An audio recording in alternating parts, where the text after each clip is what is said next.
Well, the first thing I want to talk about is the automatic cover, and the idea sounded good at first, but then once I actually played Ground Zeroes, I realized that you can stick to cover even when you don't want to, even if you're in the middle of a sprint, like right there. I automatically crouched.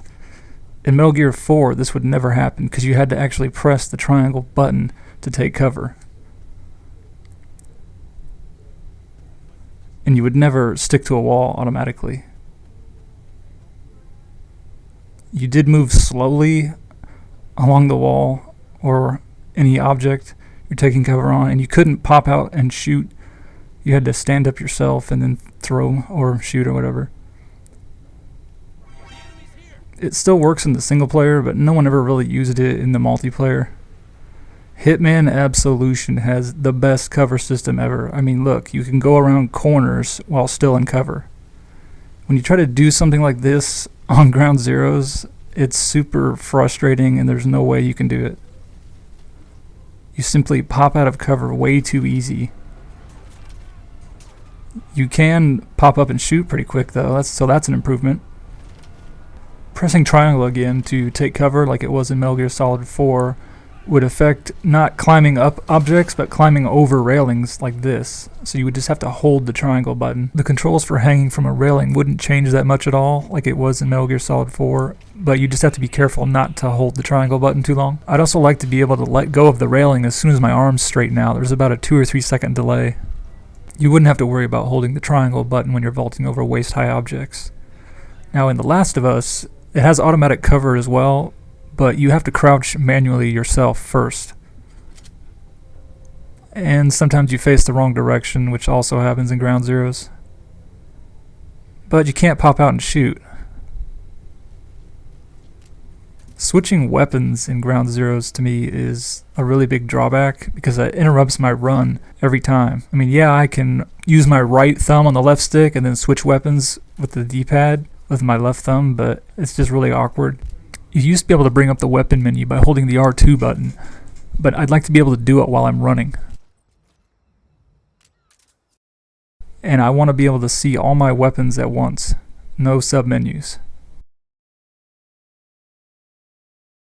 Being able to run and switch weapons at the same time is very efficient to me, and Watch Dogs is a perfect example of a game that involves running and using a weapon wheel at the same time. But in Sniper Elite 3, you can also use the D-pad still to set your favorite weapons. I feel like up and down, left and right menus are easier to deal with though than a circular menu. Besides a weapon wheel, I'd like to see the ABC slots return. That way you can quickly and efficiently switch weapons while running just by simply tapping the trigger. I don't understand why the camera zooms in during a dash, because this blocks my view of the enemy and when I'm trying to shoot and run at the same time. But also the dash cancels too easily. You have to keep the left stick pressed all the way forward or it stops. This is why I would like to have a dash mode where you can just press the L3 button while running to toggle it on and off. And Snake's lowered stance would be a visual reminder that dash mode is still on. Even if you crouched and stood up, dash mode would be on and you'd be ready to sprint right away. This would be especially useful during gunfights. Now I saw the Tokyo Game Show demo and it shows the camera alignment feature is back that was in Metal Gear Solid 4, but in Metal Gear 4 you press the R3 button to flip the camera, and now as you see there, you can still switch shoulders with the R3 button, so I guess it's the L3 button while standing still. Reloading should definitely not cancel the dash mode because you do a lot of reloading and you have to constantly reactivate the dash. This gets really annoying. In Metal Gear 4, you could maintain approximately the same running speed during a reload. Since I'm so used to PlayStation 3, I'd like to be able to use the L1, R1 buttons to shoot instead of the triggers. It just feels unnatural to me. Having an alternate fire button is better than having to switch firing modes on your gun. Also, I want to aim and press L3 to go to first person mode, and it would not cancel dash mode. What makes it even worse is you have to manually switch to the gun attachment just to reload it, instead of going through one reload animation for both parts of the gun. With an alternate fire, you can quickly choose what part of the gun you want to use, and you have one reload animation. You really can't deny that this is much faster and more efficient. In a situation like this where you come around the corner and suddenly see the enemy, it's nice to be able to instantly choose what button to press if you want to use the shotgun attachment or the rifle. You can even put a stun ring on the shotgun. Combinations like this would be extremely tricky to pull off now, not having an alternate fire button. A similar combination is still possible, but it seems kind of dull. Another reason to have an alternate fire button is for grenade throwing. You could instantly choose to throw overhand or underhand. Underhand throws are very important because in situations like this, you have to get just the right angle to get over the wall and get the enemy on the other side. If you have a wall, you can bounce the grenade off of it and still get to them, but you don't always have a wall to bounce things off of. If you try to do something like this in Ground Zeroes, the sidearm throw throws the grenade way too far.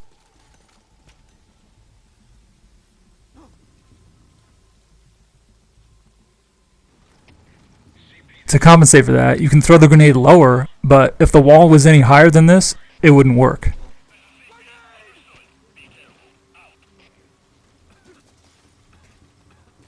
In Metal Gear Solid 4, the freedom of movement while throwing grenades is unparalleled. You can throw underhand, overhand, standing still, moving. You can even redirect the grenade at the last moment, before the grenade leaves your hand.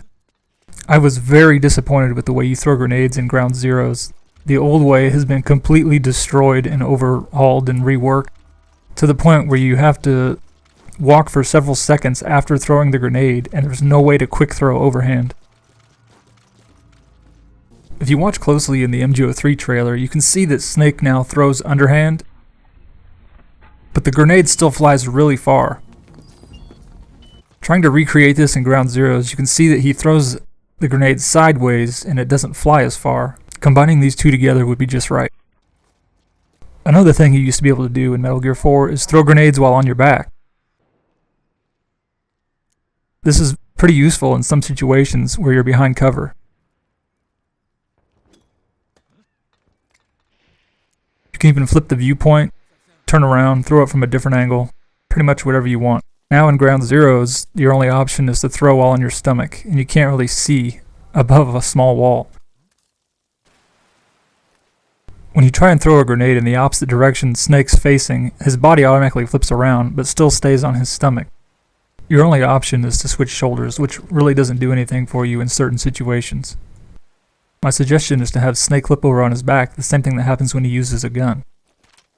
It changes the angle slightly. In some situations you might be able to see where you're throwing a little bit easier.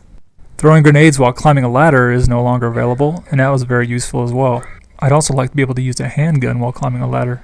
You can now pull guards out of watchtowers while on a ladder, but why not have both? On MGO, if someone's waiting for you at the top of the ladder, the grenade would be the most effective way to get to them. Hanging and shooting is something I haven't seen since Metal Gear 3. And now that the African jungle is in Metal Gear 5, I hope we have that ability. Hanging and shooting seems pretty useful, and same with throwing grenades while hanging. A minor problem that's always bugged me since Metal Gear Solid 4 is the grenade arc line and the aiming reticle match the color of the sky, and in certain times of day the same problem is still there on Metal Gear 5. On Sniper Elite 3, the color of the arc line is different than the sky, so you can easily tell where it's going to land. But based off of experience, I still know that I'm going to hit those two guys with my smoke grenade. But let's say I've marked those two guys with my binoculars and I know how far away they are in meters.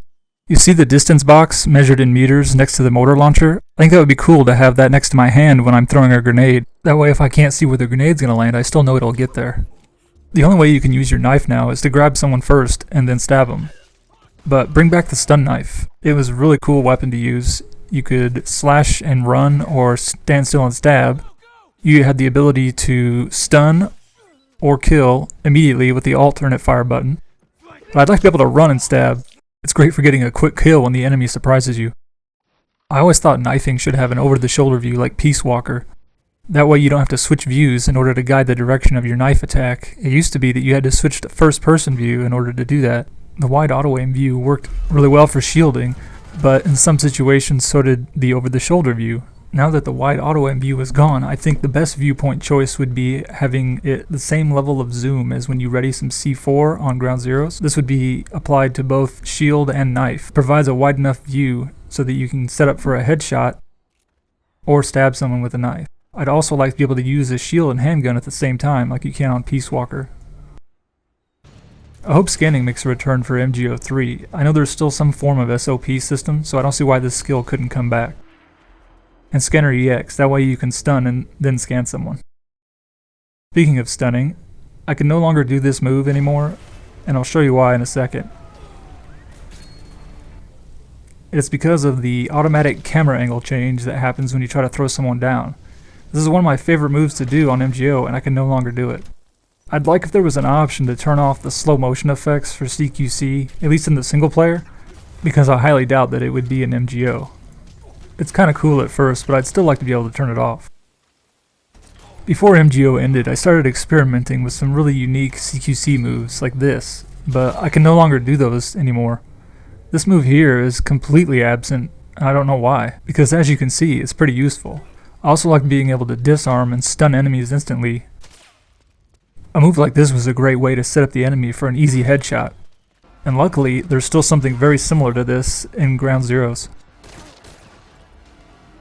I hope you can still strap C4 to people's backs. It was a pretty cool addition to MGO.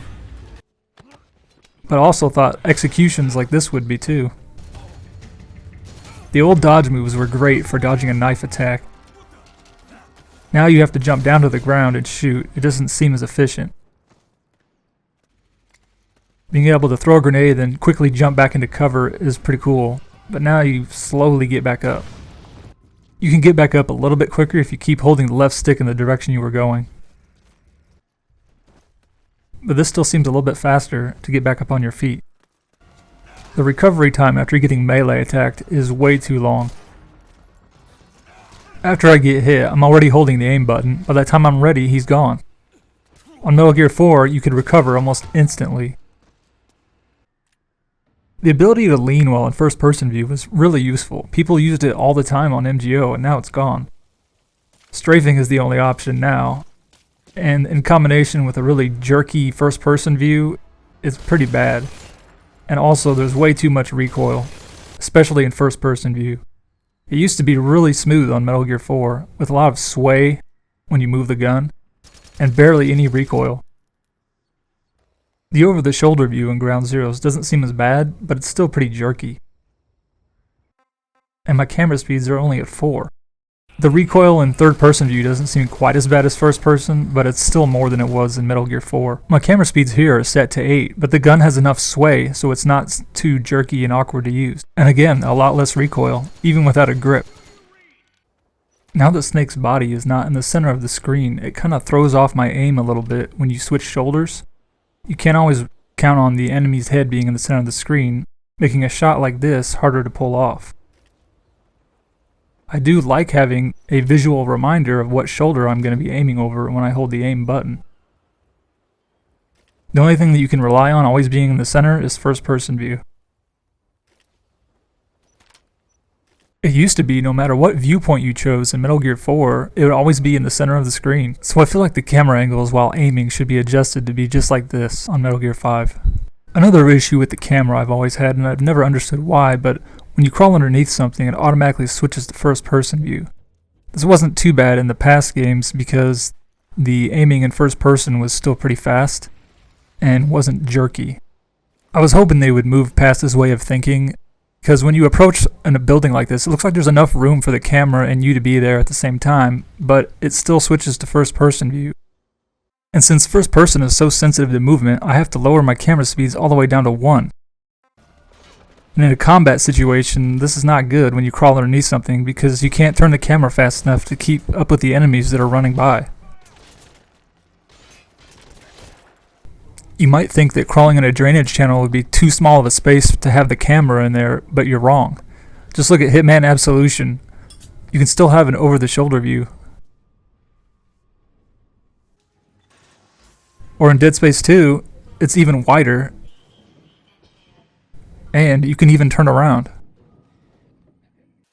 Unfortunately, it also does this when you swim underwater, ever since Metal Gear Solid 3 and 4.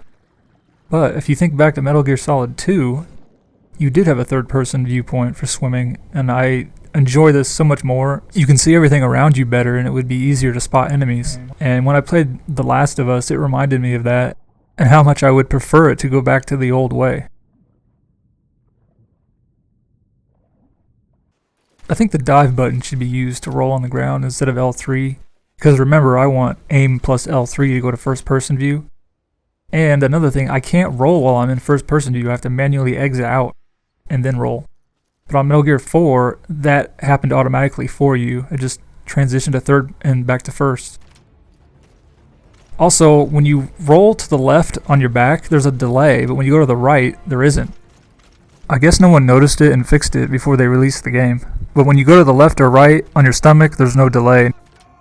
When you use a bolt-action sniper rifle on Metal Gear 4, it zooms out of the scope between each shot. But then when I played Peace Walker, I realized it doesn't do that. And then I saw the Tokyo Game Show demo for Ground Zeroes, and it didn't do it there either. So I thought, oh good, they're gonna change it. When Ground Zeroes came out, they went back to the old way, and I don't like it because you temporarily lose sight of the enemy between shots. Being able to turn your flashlight on and off quickly is a good thing, but you can't do the same thing with a suppressor.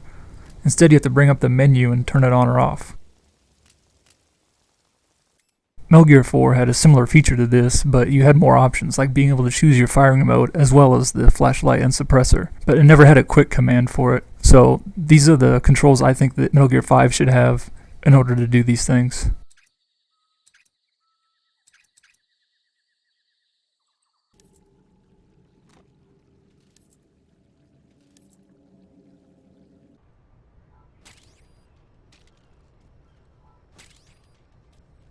I don't know if you can tell from this screenshot, but the way you detonate C4 on Ground Zeroes is to ready it and then press the action button. When you compare it to the old controls of Metal Gear 4, all you had to do was press one button. To me, this is better, and I don't know why they changed it, but I want to be able to run while doing it.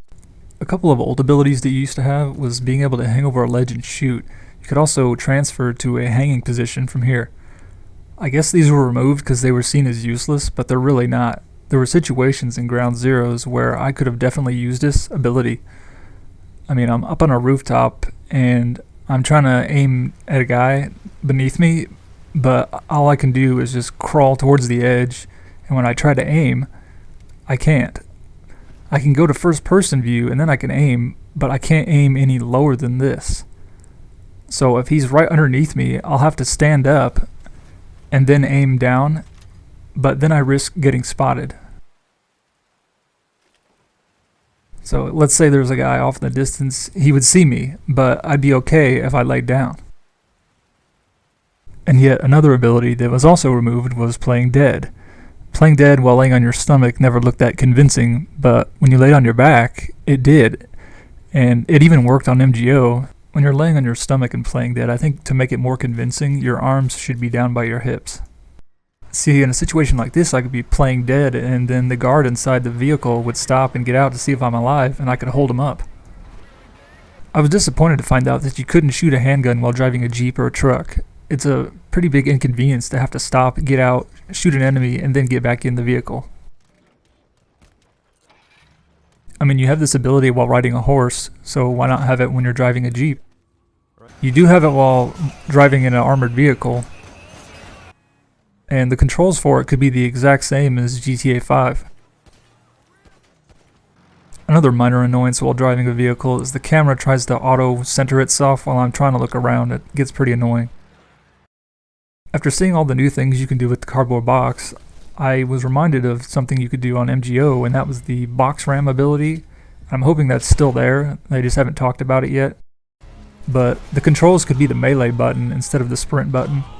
I think that would work the best. And this wouldn't affect the melee while standing up, because to box ram you have to be crouched. The new control configuration that I want, the iDroid and the binoculars would both have to become items. But there should be plenty of space in the new item wheel. Since the call button can't be an item, I would just move that to the touchpad. In the Phantom Pain, you're able to use the binoculars and the iDroid while you're in the box, but my new control configuration would interfere with that, so I had to come up with some new ideas so you could still use these items while using a box. I thought I'd take it a step further by adding a night vision mode to the binoculars while in the box. And to use the iDroid, you could use the left D-pad, and this is familiar anyway, because that's normally your items button. And the idea of temporarily changing the controls is nothing new, because if you notice on Ground Zeroes, when you get in an armored vehicle, the L1 button is for shooting, so the call button gets moved over to the square button temporarily. So since that kind of thing happens anyway, it shouldn't be that weird. I don't know if anyone else has noticed this, but When you put a gun on your back and you walk, or especially when you run, it makes a really loud noise. I mean, just listen to how loud this is.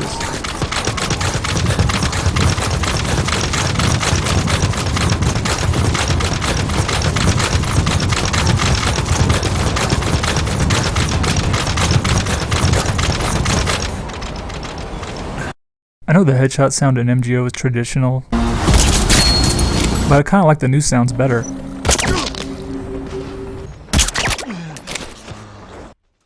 I'm assuming that on MGO 3, when you aim at an enemy, you'll see their name tag above their head, but I also think that you should show health and stamina bars above their head too.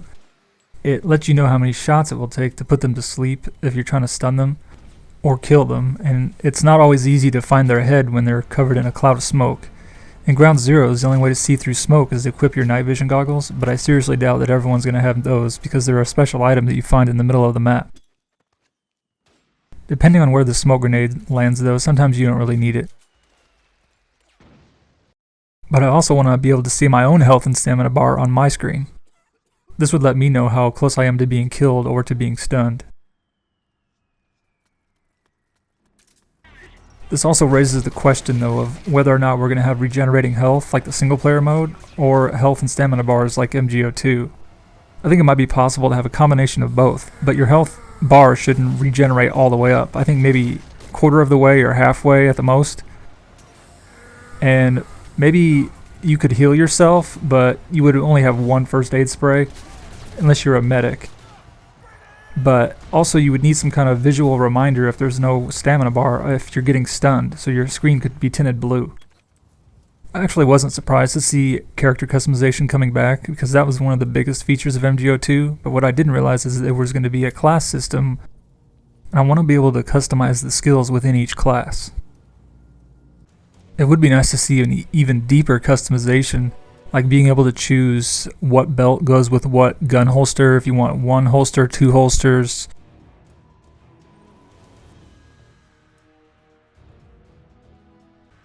I always wish that you could wear certain boots without the knee pads, but in MGO2 you always had to wear certain boots with certain knee pads, and some of them didn't have knee pads at all.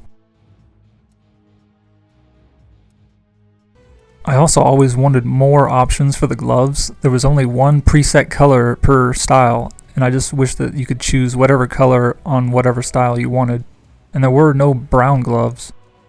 It always bugged me that the strap on the goggles was always green and the frame was always like a dark blue, and you could only change the lens color. It'd be nice to do all three. I also thought that the face paint should cover your neck too and not just your face. I'd like to see the white clothes come back, but they were always so expensive and I don't understand why. It's just plain white. And I think every tournament prize should also be available in the reward shop. And hopefully that would discourage some people from cheating, at least a little bit.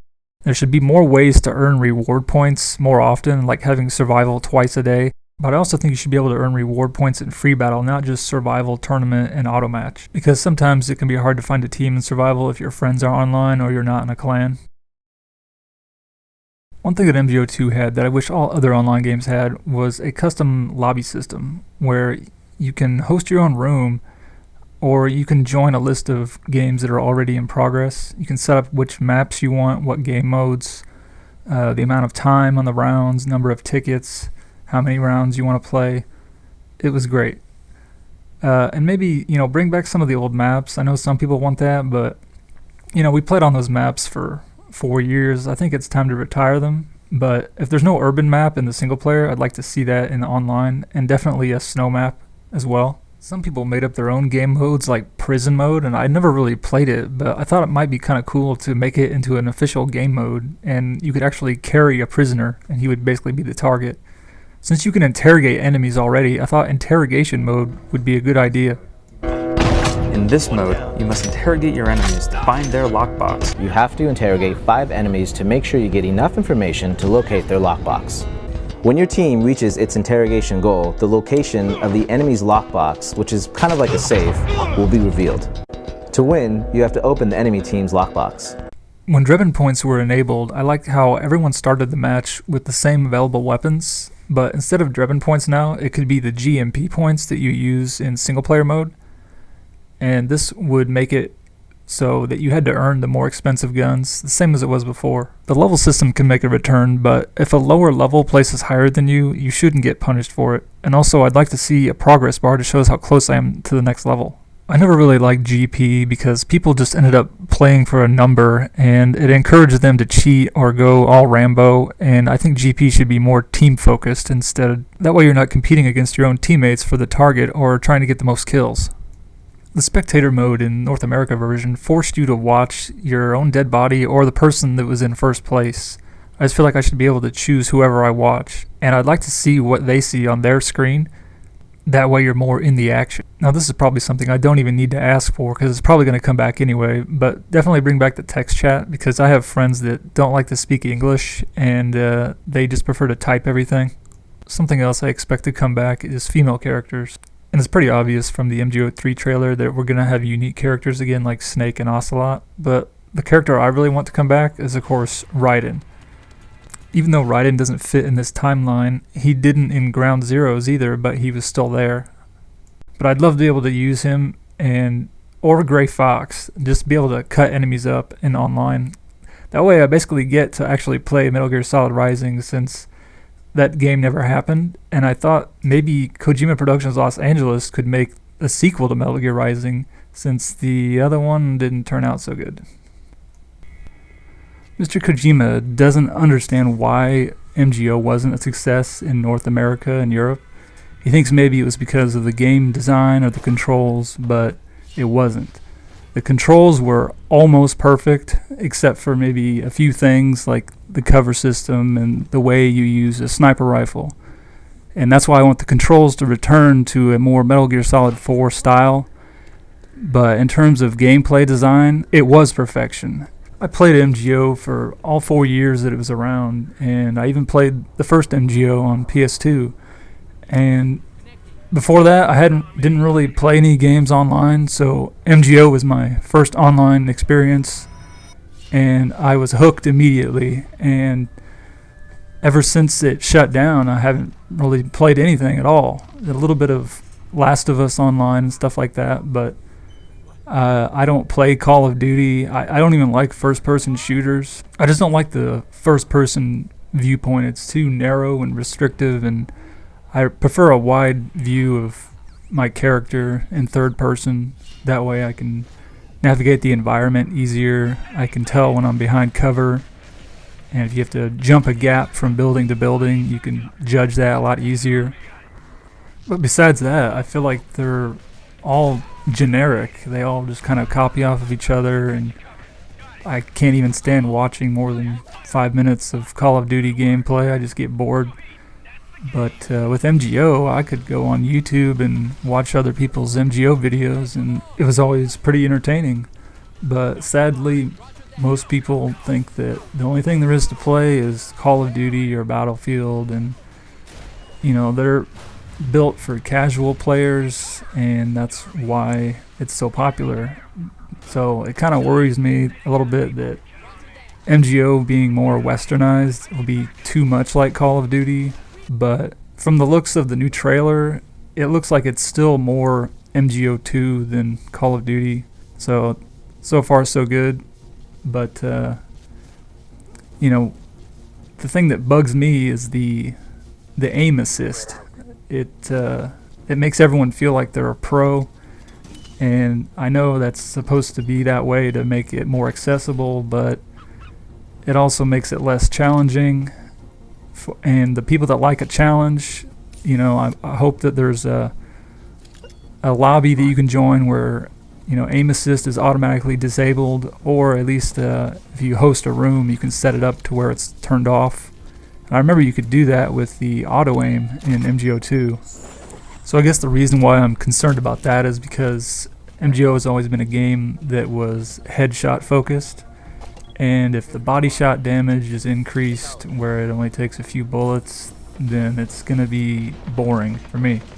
Okay, so getting back to why MGO wasn't a success, for one thing, it was exclusive to PlayStation 3, so automatically you're going to sell less copies. But now that it's multi-platform, I'm sure that'll help a lot. There'll be a lot of newcomers out there. But the biggest reason why MGO wasn't popular was because of a serious lack of promotion. I mean, nobody really knew about it, and I proved that theory by talking to people at like GameStop or whatever. I said, have you ever heard of MGO? Oh no, what's that? Oh, it's Metal Gear Online. Oh, I've never heard of it.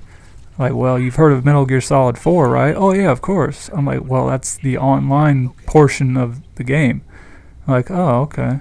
I mean, there was only one trailer, I think, released for Metal Gear Online besides maybe the expansion pack trailers, but you see Call of Duty advertised on TV all the time, and it makes the game look fun, and that's why people give it a try. And I had to download this trailer from the PlayStation Store years ago, and it wasn't even that easy to find.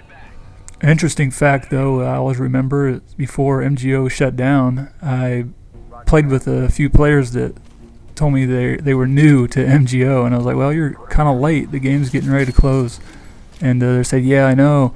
We've been playing Call of Duty this whole time, and we're getting bored with it. And so they found MGO, and they said, this game is way more fun than Call of Duty. And I was like, oh, wow. This game could have been so much more popular if people just knew about it. And I know advertising costs money, but Metal Gear's got to be Konami's biggest franchise, so it seems like they would put the most money into promoting that.